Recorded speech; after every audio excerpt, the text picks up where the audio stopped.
Life is hectic, demanding, and doesn't stop. When honest with ourselves, we must confess we often don't know what the hell we're doing. The Larkcast is an ongoing conversation about the inclusive and mischievous nature of God's presence through the lens of all the things that make up this phenomenon we refer to as life. Astonishing grace and refreshing honesty collide right here for your weekly encouragement.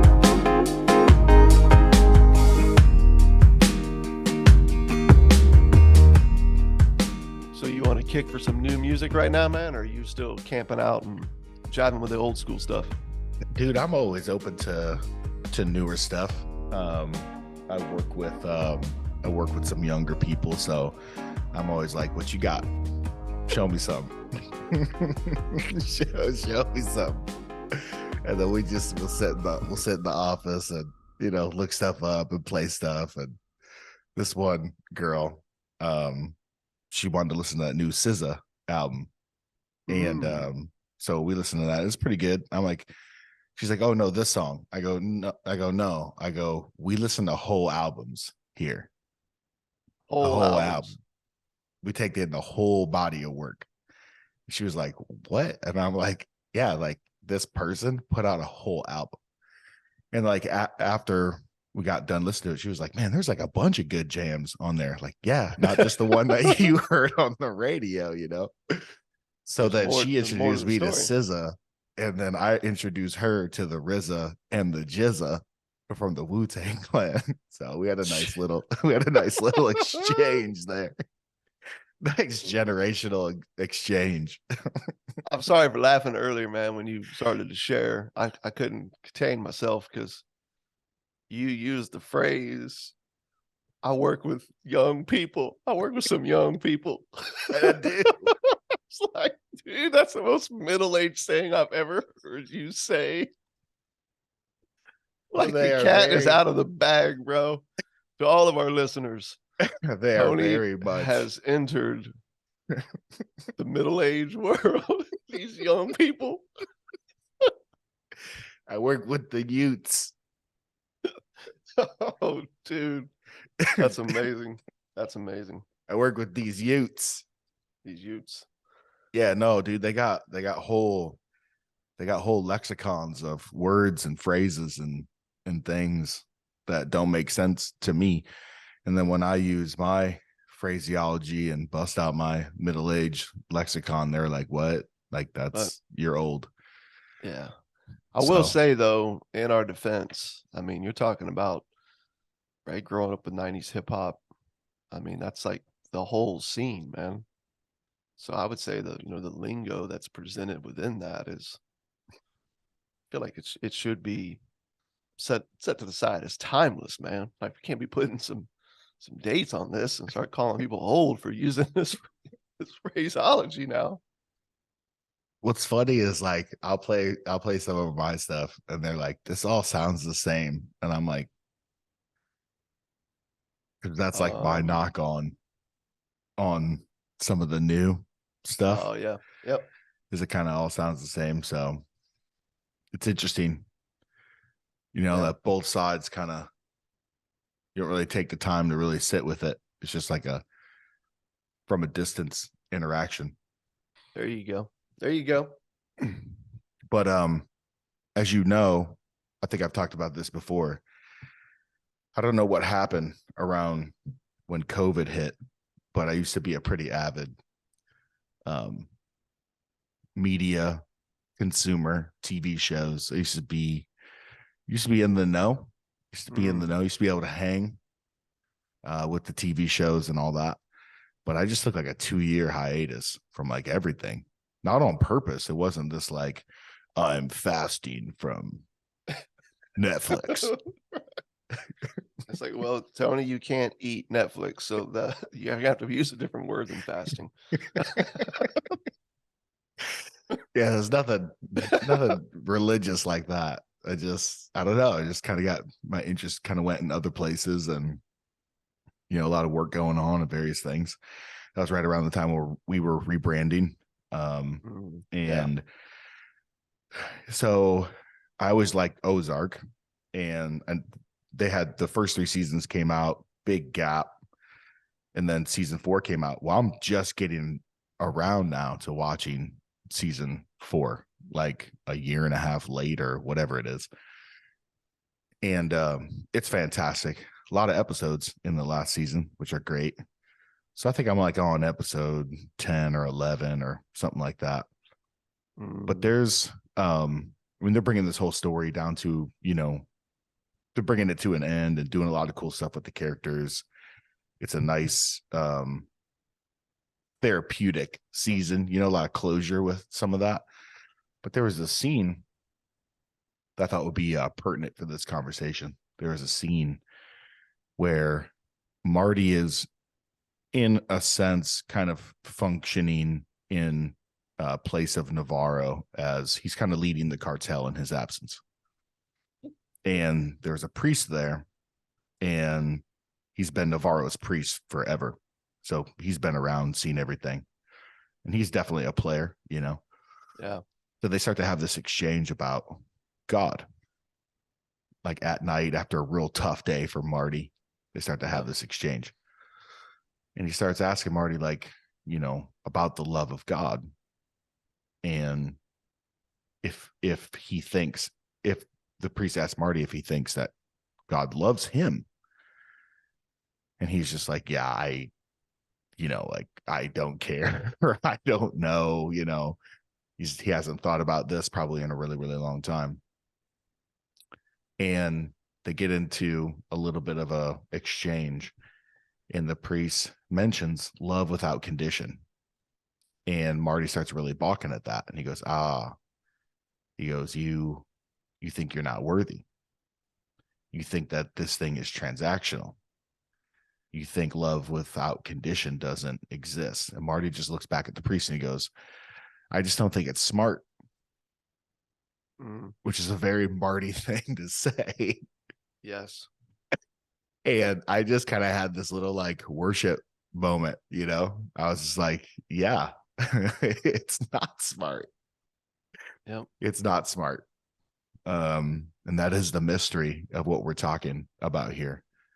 A God who has given everything in his son and simply invited us to come and trust the outrageous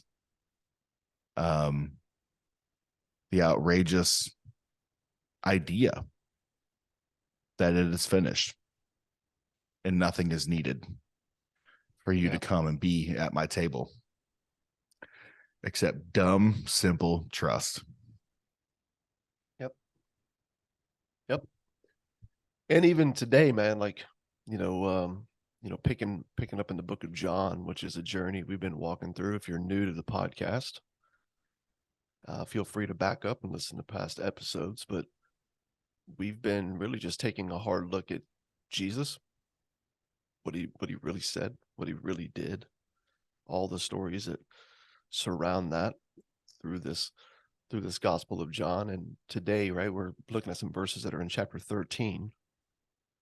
And I feel like they completely tie into what you're talking about, because you have two people, man, within that chapter, right? You've got Judas that, we all know about. And of course, the other most popular disciple, right, goes on to become an apostle that we always talk about, Peter. And I would say, watching both of their stories up to this point, and even in this chapter, you have two people who would align with Marty Berg from Ozark season 4. It's like, on one hand, they're grabbing on to this story of unconditional love. Okay. It's not a God who will love us if. It's looking to Jesus and starting to get an understanding of the God that he's actually come to reveal. Okay. Revealing who he really is and finding, oh no, he already loves. He loves unconditionally. It's just who he is. He loves his creation. To me, I don't have any way to fully grasp it, but I can go, well, that's how I am with my children, right? There's this unconditional love that's just there from before they even came into existence, right? Walking around in my midst. Right. And it's unconditional. But, I guess what I'm ultimately saying here is I think both of these guys would, at this point in their story, would say, yeah, this unconditional love thing, like you single-handedly reconciling the world, it's not smart. It's not smart. Well, no, I mean, Peter is famous. Got to be a better plan. Yeah, Peter is famous in Matthew 18 when, I don't think John gets into it, but Jesus is talking about going to Jerusalem and being handed over to, the religious leaders and, ultimately dying. And Jesus says, God forbid it. Like you're not going to the cross. You shall not go to the cross is basically what he's saying. And then here we have him in chapter 13 of John goes, you shall not wash my feet. You shall not go to the cross and you shall not wash my feet. And I love how he calls him Lord while he says those things. Yeah. Right? Which just do a sidebar, man. Like how many times, right, do we say Lord, Lord, when we talk to him, when we talk about him, right? The Lord. Mm-hmm. And in the same breath, yeah, God forbid you do this thing the way that you're going to do it, which is opposite of the way I think you should do it. Yeah. Right? Lord, Yep. you can't do this. You can't wash my feet. You can't wash our feet. Right. And it's like this, wait a second. He's Lord, but yet you're determining his ways. Yeah. I think Peter represents for all of us those who have been around it for a long time and still think they know how it goes.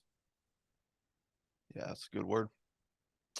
And I know both of us have shared our journeys and our stories of both being pastors. Dude, I've preached this passage before. Mm-hmm. I would shudder to think what my notes were on this thing. But just for the sake of context, just to let everybody know, we're entering into a real concentrated conversation that Jesus is having with his disciples right before his passion. In fact, I don't know what it goes to. I think it goes to like 13 to 18. Yeah, you're talking like the eve, man, right? This is Thursday This is it. Mm-hmm. Or doomsday, man, right? His passion is right around the corner. It's all about to go down. In fact, in chapter 13, Judas kind of leaves and goes and cuts his deal with the Roman government Right. and the religious leaders. It's all coming to a head. All the planning, all the plotting, the murder of Jesus. But it's a very concentrated conversation he's having. And this kicks it off. Chapter 13 really kicks it off. And this is the chapter where Jesus washes the disciples' feet. Yeah. So even if you have kind of casually attended church or, if you sat through sermons or Bible studies, you're familiar with this passage because of that. So I think we all kind of know that Jesus washed the disciples' feet, but I don't think they really know kind of, maybe you haven't seen the detail of the juxtaposition between Peter and Judas. Because Judas is like the poster child for betrayal and unbelief and a guy who was around and really effed it up and didn't get it kind of a thing. But there's another person in the chapter 2, and it's Peter. And Peter represents, like I said, I think a person who has been around it, has been close to it, and still thinks how it ought to go. Yeah. He has a religious posture about him. He has religious sensibilities, and he's acting in good faith, a very noble heart, right? A very good and noble perspective he has. Because they're in the middle of a dinner. It's an important dinner. It's the Passover dinner. In the other gospels, Jesus raises bread and cup from this Passover meal and says, "This is about me," where we get our tradition of communion. Take, eat, drink, remember, right? This is about me, which all goes back to, Egypt and, God, bringing, his people, the Jewish people, out of slavery there. And that whole thing was just, Jesus is the ultimate, Passover. He's about to set us free.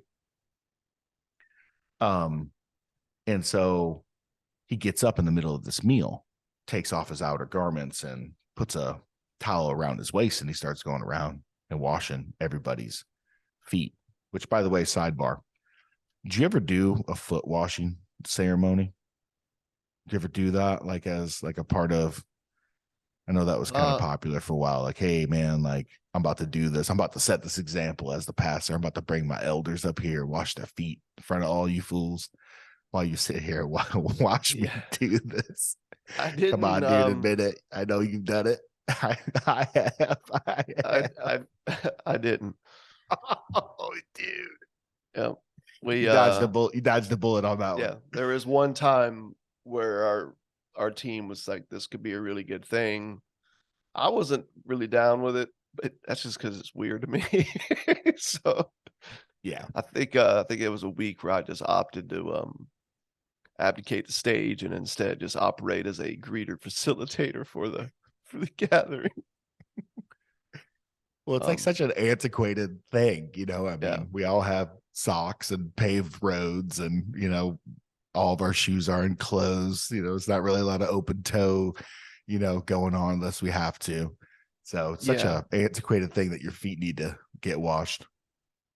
Yeah, I would say it's one of those things that we grab onto not with a full understanding of it, and then try to practice it today in a way that kind of misses the ultimate point that Jesus is making. But anyway, just the context here is Jesus washing their feet kind of sets the stage and pushes the conversation that's happening in John 13.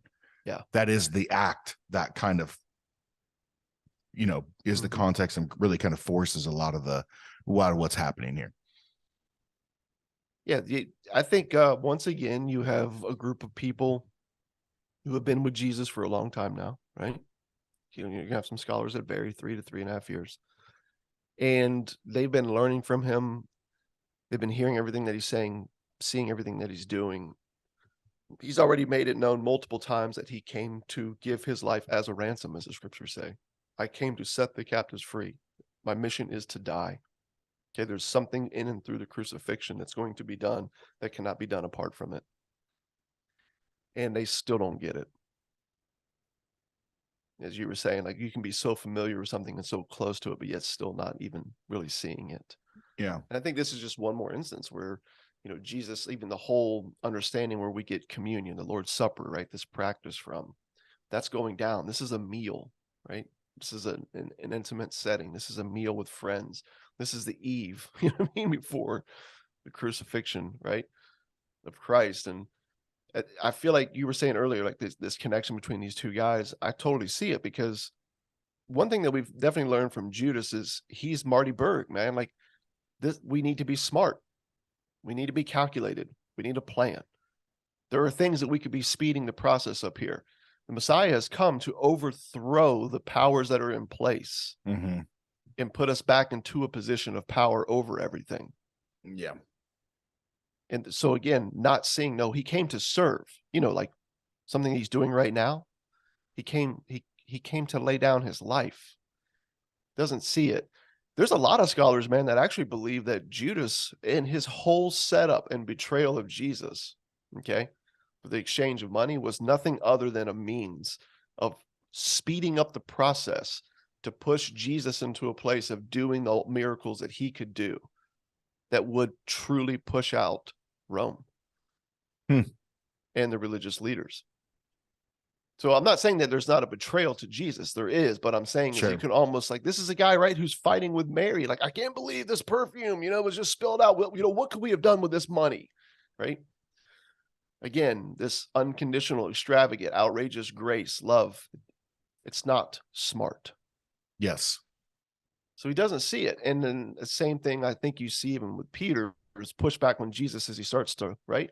He gets up from the table and takes the place of a servant and begins to wash their feet. Peter's like, what? You know what I mean? Again, doesn't compute with this entire understanding, this concept they have, this perception. This isn't the way this is supposed to go. Right. of the Messiah, of what he's doing, of where we're moving this thing. And again, these are the people who are closest to him, man. And so it's for me, there's an invitation in it to actually sit back and go, yeah, maybe we too miss the deeper mystery of what's going on here. Mm-hmm. Because it's so easy to start to think of this as something to apply, right? Yeah. Instead of One of just the something to receive. one of the things that I constantly find myself coming to in a lot of my conversations, with people and with friends, as we kind of touch on um, just the topic of God, of Jesus, of life, whatever. And it's mostly from the church crowd. Is I think there's this understanding that like there's good, and then there's like evil, and anything kind of like over in the good side is just kind of like just goes unchecked. It just kind of gets like accepted as like, oh yeah, it's good. It's church. It's small groups. It's Bible study. It's community. It's all these, things over here. And I think one of the things that we miss in the conversation of Jesus is how much our goodness is critiqued. Because Peter's sentiments here, his posturing is the kind of attitude that kind of like, no, this isn't going to be like, we're going to serve you. I'm going to wash your feet. We're going to honor the Lord. We're going to do what's right. We're like, as for me and my household, we will serve the Lord. Right. Dude, that's the kind of posturing that gets you on elder teams. Oh yeah. That's the kind of posture that'll shoot you up the ladder, in a religious community. That's the kind of posture that if you teach it and give people practical insights and tools for how to achieve it, will make you a lot of money in the podcasting world, in the ministry world, in the book writing world. That too. I'm being serious, man. Like if you look at anything that has that type of like gravitational pull and right and magnetism to it and popularity to it, you'll always find the right-handed plausibility that we long for. Not the left-handed mystery.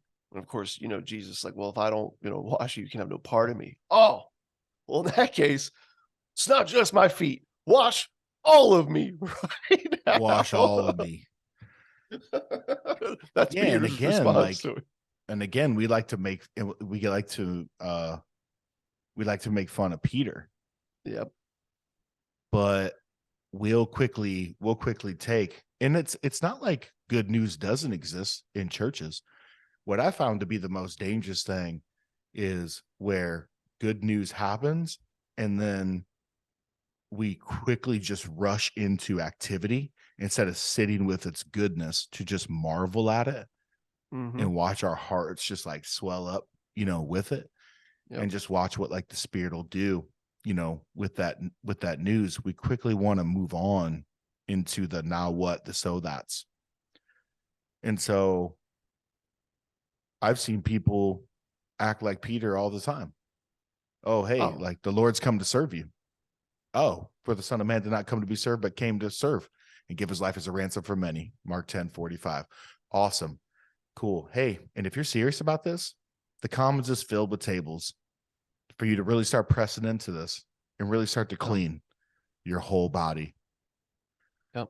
And we just rush right into, we just rush right into the sentiment and the posturing of Peter in trying to clean, our whole body. And we quickly just we get away from the awkward mystery of a God who serves us right where we are, even in our inactivity, even in our ignorance, even in our inability to grasp what's happening. Because Jesus even says in this passage, what I'm doing, you don't understand right now. You don't get it. One day you will. Soon you will. Yeah. In your blindness, not seeing it, not understanding it, therefore not applying it. Okay. Not perfecting it, not multiplying it. You know what I'm saying? If you want to throw it into that camp, like in this world of missing all of it, he's still serving you. Because this is who he is. He's showing us a picture of who God is, what God is like. And I think our natural knee-jerk reaction is always like, yeah, okay, cool. And then we lay out some plans for how to become Christ-like. And all the while, you're actually missing what Christ is like. Yep. Think about that, dude. You could spend your life in programs and practices to become Christ-like. And all the while, all of it, never seeing what Christ is actually like. And I Yeah, think that's because what you see here. Peter, again, I'll go back to Peter's posturing of wanting to not be on the receiving end of foot washing and to serve the Lord. That has a nice guise and a layer of faithfulness. Yeah. And it gets a pass and it gets celebrated and it gets pointed to and talked about as faithfulness. Yeah. And well, it's smart in the words of Marty Berg, so it sells. yeah.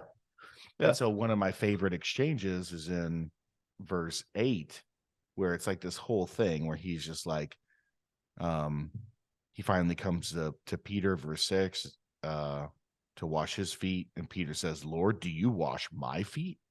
Jesus answered him, what I'm doing you don't understand now, but afterwards you will understand. Peter said to him, you shall never wash my feet. You shall never go to the cross. God forbid it. That's not going to happen. In verse 8, then Jesus answered him and says this, if I do not wash you, you have no share with me. Yeah. If I do not wash you, you have no share with me. Share this idea of, right? This idea of fellowship, this idea of communing, relationship. Like union. Like this God who's like, yeah, I'm one with the Father, and I'm about to make you one with me. Mm-hmm. And then together we'll be one with the Father in this fellowship, this communion, this very union that you were created in and for. And I must do this for you. This is something I'm bringing you into. And we think, and like you brought it up earlier, I thought it was a great word. We think faithfulness is somehow repaying this, modeling this, earning this for some camps. And then of course there's a camp that's like, no, we're not earning. We're just showing our gratitude, But it's like, what you're holding up is faithfulness. And I've done it for years and I still get there, just to be clear. It appears as something that's in line with what Jesus says, but further looking, it's like, no, it's what I've found in my own journey is unfaithfulness. Faithlessness is what this really was. It was an anxious need to achieve fill in the blank instead of a restful appreciation for what I received. Those are two different things. Yep. One was faith, the other was unfaith. And dude, this is something we skip through, man, is like, so Peter's response, right, is like, well, Lord, if this is the case, wash my hands, wash my head, like wash all of me.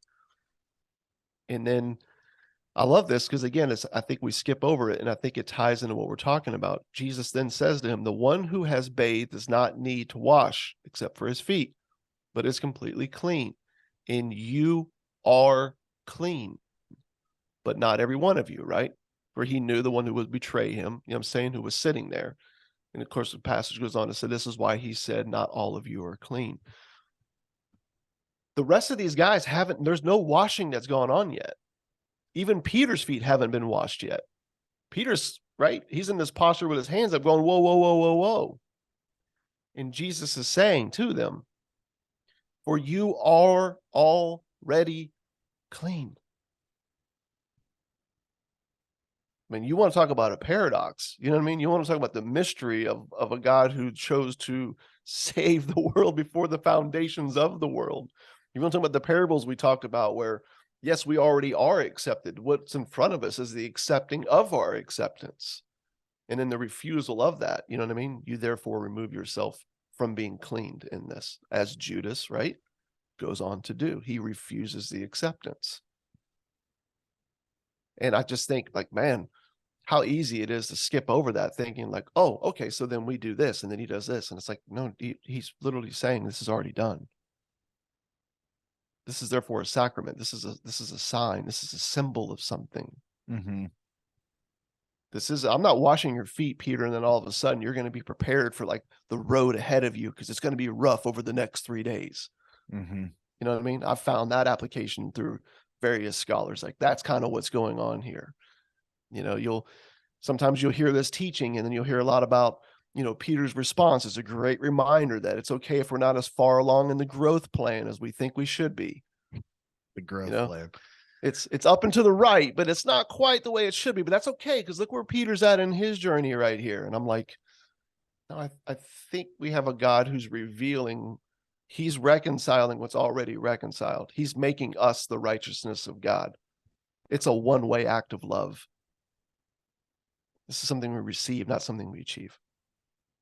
Right. And so the whole like, God did this for me. So man, I'm just gonna like give my entire life, to him. And that Peter Yep. posture. Which It I'm gets a like, hey, pass. It gets a pass in a lot of communities because people like that, they volunteer a lot. that's a good point. That's a good People point. like that volunteer a lot.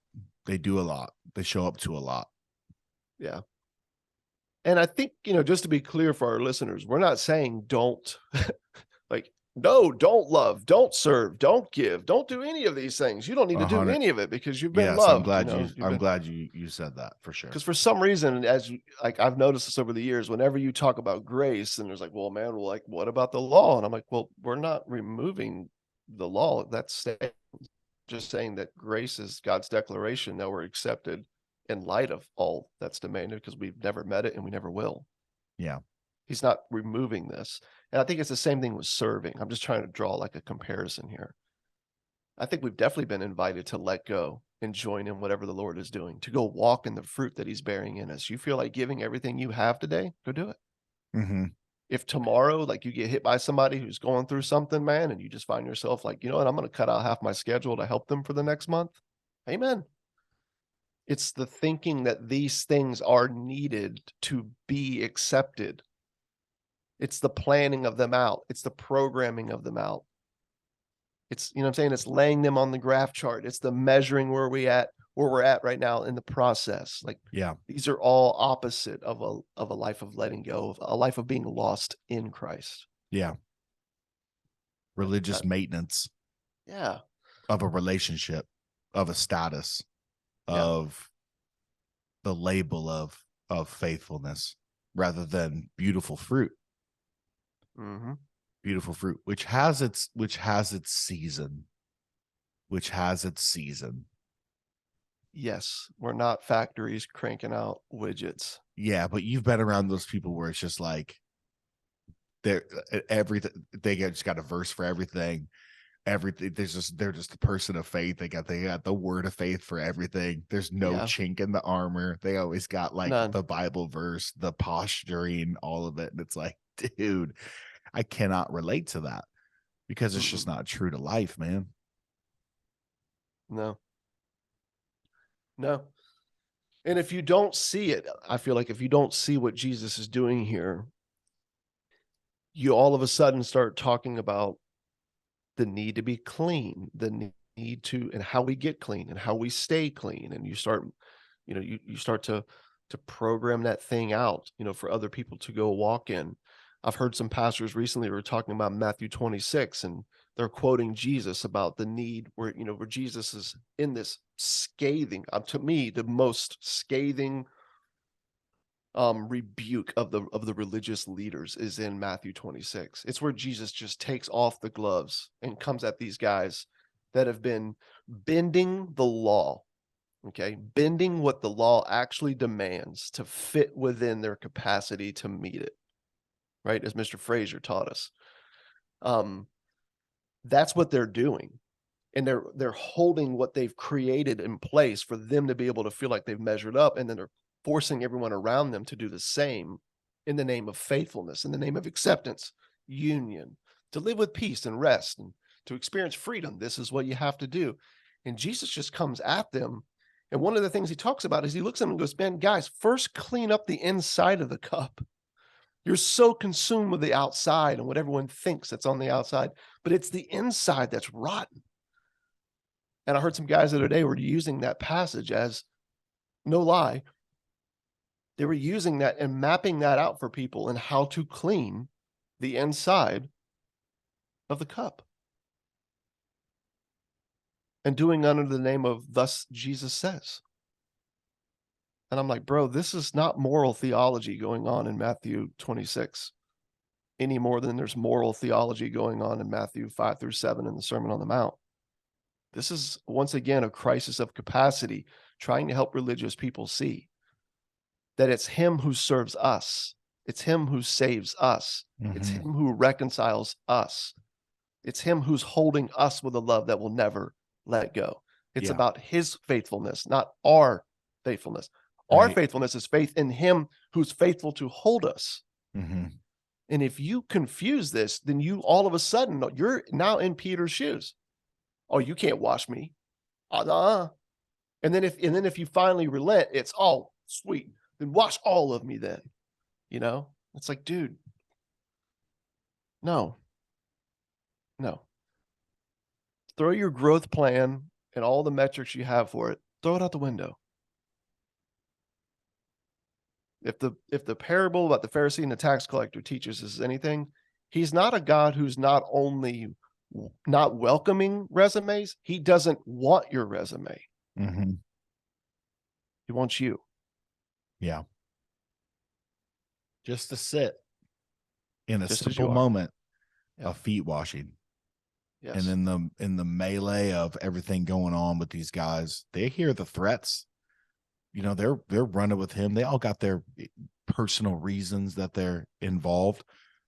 Talking about, you know, sending their mom to him. Can I be on your left? Can I be on your right? Where am I at in this thing? What's my position in this thing? Right? Everyone's trying to like make a play. Everyone thinks they know what the Messiah is. No, just stop.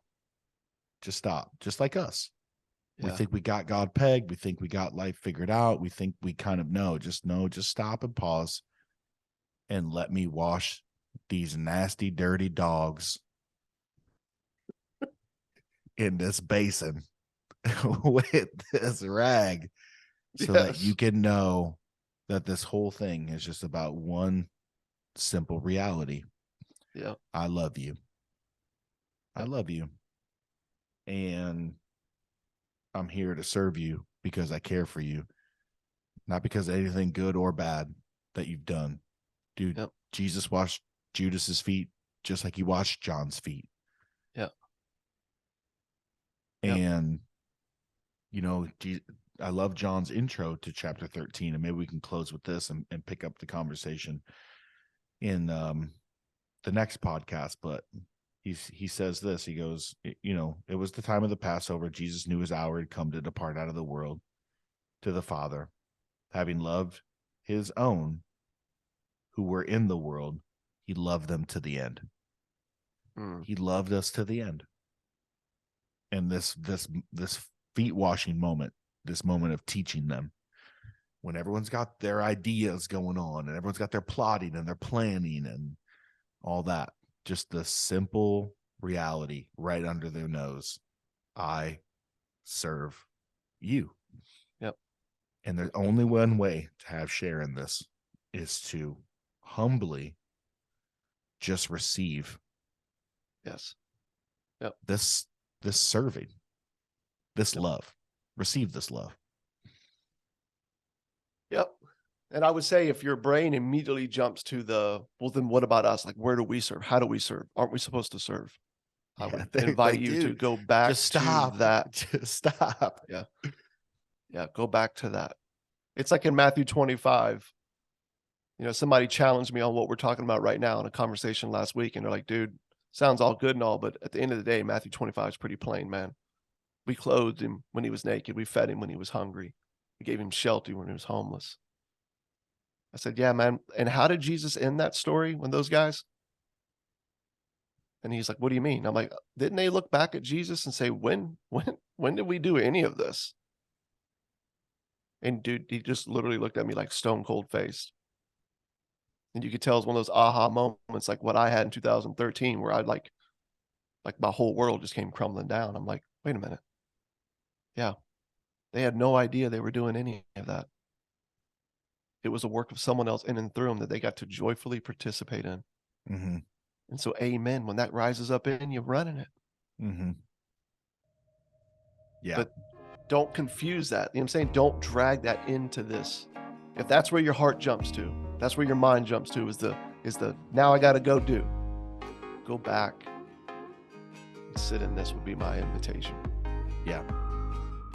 And I think there's something beautiful in getting lost in him who serves, that we get these awesome moments, right?